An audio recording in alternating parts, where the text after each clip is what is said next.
Ya, baik. Bismillahirrahmanirrahim. Saya di sini ingin menjawab tentang urgensi mempelajari fikih muamalah. Oke, baik. Saya akan mengambil dan menjawab dari contohnya, yaitu dari Imam Abu Hanifah. Sampai saat ini siapa coba yang tak mengenal Imam Abu Hanifah? Beliau adalah seseorang ulama yang masyhur atau ternama dan sekaligus salah satu imam dari 4 mazhab yang kita ketahui.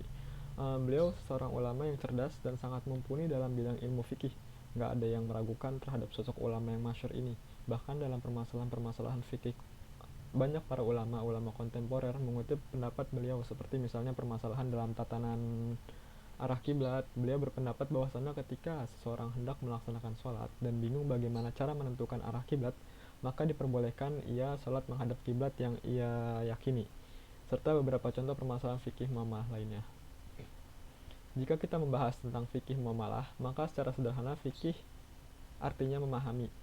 Fikih secara sederhana bisa juga diartikan sebagai produk hukum atau hasil penafsiran ulama terhadap syariah. Sementara jika kita mengkaji sedikit lebih mendalam, seperti yang dikemukakan oleh Imam Syafi'i atau ulama Syafi'iyah, bahwa yang dikemukakan, yang dimaksud dengan fikih adalah hukum syariat yang terkait dengan amal yang digali dari dalil-dalil secara terperinci.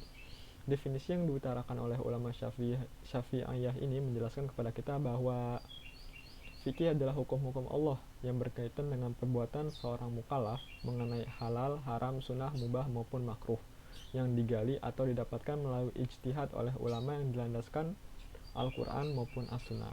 Nah, jadi secara sederhananya kayak gini nih. Fikih muamalah adalah hukum-hukum Allah yang mengatur hubungan manusia dengan manusia lainnya mengenai keduniaan, misalnya kayak jual beli, utang piutang, sewa menyewa, dan lain sebagainya. Nah, penjelasan masalah fikih memang pembahasan yang selalu menampilkan banyak pendapat gitu. Karena memang pada hakikatnya fikih itu merupakan produk hukum yang dihasilkan oleh ulama yang berlandaskan Al-Quran maupun As-Sunnah terhadap suatu permasalahan perbuatan seseorang mengenai keduniaan. Nah, itu sebabnya saya memandang penting bahwasannya kita harus memahami secara mendalam dan benar tentang fikih, sebab dalam kehidupan sehari-hari kita tidak terlepas dari masalah ini. Terlebih zaman sekarang tak ada lagi tempat pengaduan yang dapat dilakukan oleh umat muslim sepeninggal Rasulullah SAW. Selain para ulama, merekalah sebagai penerus tempat bertanya itu.